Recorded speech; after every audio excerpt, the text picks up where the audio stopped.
Estrogenic compounds are everywhere, from food containers to hygiene products, and current methods of water filtration in part continue the cycle.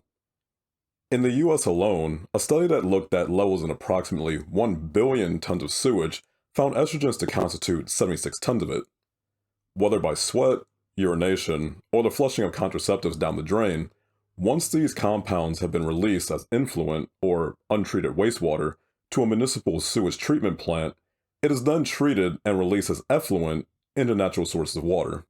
The problem with this is that methods of treatment are only so effective, and some are more effective than others, ozone treatment being the most effective in removing 95 to 99% of estrogens, followed by chlorine, which removes 80 to 95%.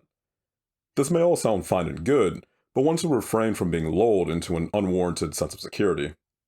First and foremost, bodily excretions from women utilizing contraceptives are the primary means by which synthetic estrogens reach waterways, with significant levels having been found in the rivers of Brazil, China, Italy, and America. One 2009 study from the UK found that concentration of conjugated equine estrogens, a form that can be synthetic and generally used for estrogen replacement therapy, were in 83% of treated water samples.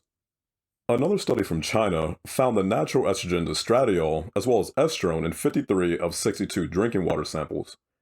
There appear to be two main reasons these estrogens tend to persist even post-treatment at a plant: their rate of water solubility and the water's bacterial profile. Between the natural and synthetic forms of estrogen, the latter is less soluble, contributing to a greater half-life and thus facilitating its concentration in waterways.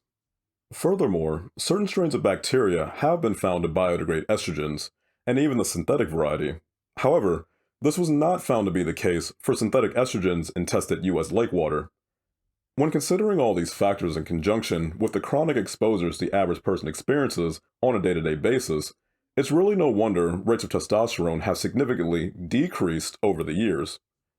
Dr. Anthony Jay, in his book Estrogeneration, paints a bit more of a vivid picture, so to speak, in stating that middle-aged men's and women's total serum testosterone levels today are at about half of what he perceives as a healthy level.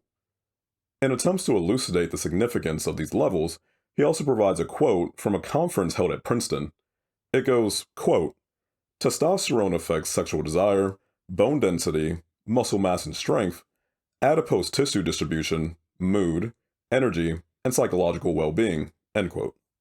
One question that comes to mind, considering these chronic exposures, and as I've stated in a previous video that substances may be absorbed through the skin, is how much exposure in the form of absorption, as well as inhalation, does one experience throughout the course of a shower? Probably not the best thing to think about, but let me know what you guys think in the comments section. And if you got something out of this content, please like, share, comment, subscribe, consider donating and becoming a patron, and as always, here's to the research and take care.